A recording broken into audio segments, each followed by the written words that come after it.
Alright mga riders, good day, Renzo Classic po, and today's vlog ay mag-update po tayo ng bagong motor na inilabas ng Yamaha dito sa Pilipinas, which is trending nowadays. The scooter type of motorcycle, ang version 3 ng Yamaha NMAX, or they call it the Yamaha NMAX TechMax. Mas pinaganda at tinagdagan po ng advanced tech features gaya ng traction control system, a dual channel ABS, at ito po ay naka 4.2 inch TFT meter panel.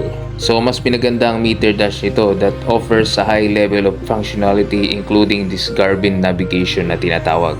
At equipped na rin po ito ng riding modes, at ang pinaka nagustuhan ko dito sa bagong NMAX na ito ay meron na po itong USB Type-C charger. So yun ang kagandahan sa kanya.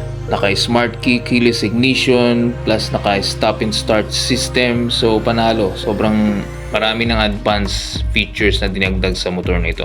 At mas pinaganda na rin yung kanyang front headlight at yung taillight, no? Yung headlight sa harap is parang may projector na sa gitna, tapos yung taillight is magmukha na siyang halos kahawig na ng X-Max. Parang mas maganda pa nga eh.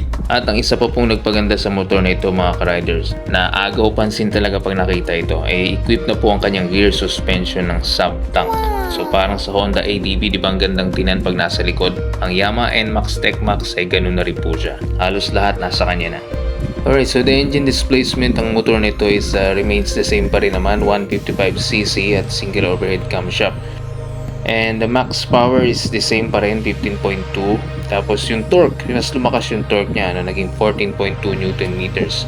Lalo pat ito ay naka YECVT na. So meron pa tong madadagdag na power, no, kasi nga naka-turbo na siya dito sa NMAX TechMax.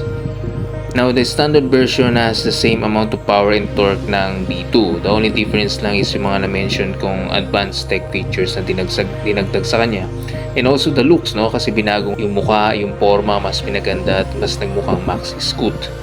At ang kanyang luggage storage pala ay mas pinalaki na, kasi meron na siya ngayon 25 liters. Dati kasi is 23.3 capacity lang yung kaya nun. So ang full face helmet nito ngayon ay kasyang-kasya na. Depende siguro kung anong size. Pwede mo pandagdagan ng mga accessories or mga damit or whatsoever pang pwede mo ilagay dyan. So kahit hindi ka na maglagay o mag-install pa ng top max ay okay na po yung luggage yan. At ang fuel consumption is magre-reach po ito ng 45 km per liter according sa bansang Indonesia. And sa top speed, 120 to approximately 120 to 125. No? Kahit dito sa Pinas, ganun yung nare-reach yung iba eh. Anyway, top speed hindi naman dapat nagpo-focus doon.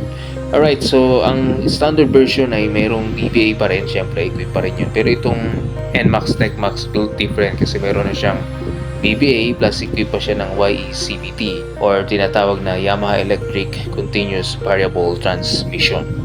Alright, so and the price for these two variant, the standard version is 155,900 and for the Yamaha NMAX TechMax Turbo is 175,900 pesos.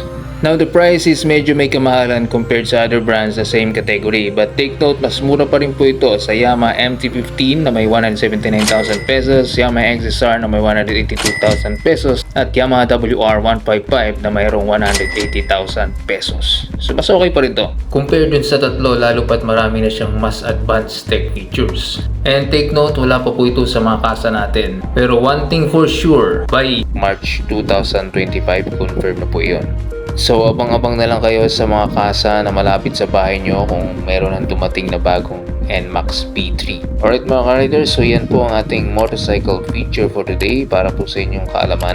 Ang magiging bagong hari na scooter for this year 2025, ang Yamaha NMAX TechMax version 3. At Renzo Classic, maraming salamat po.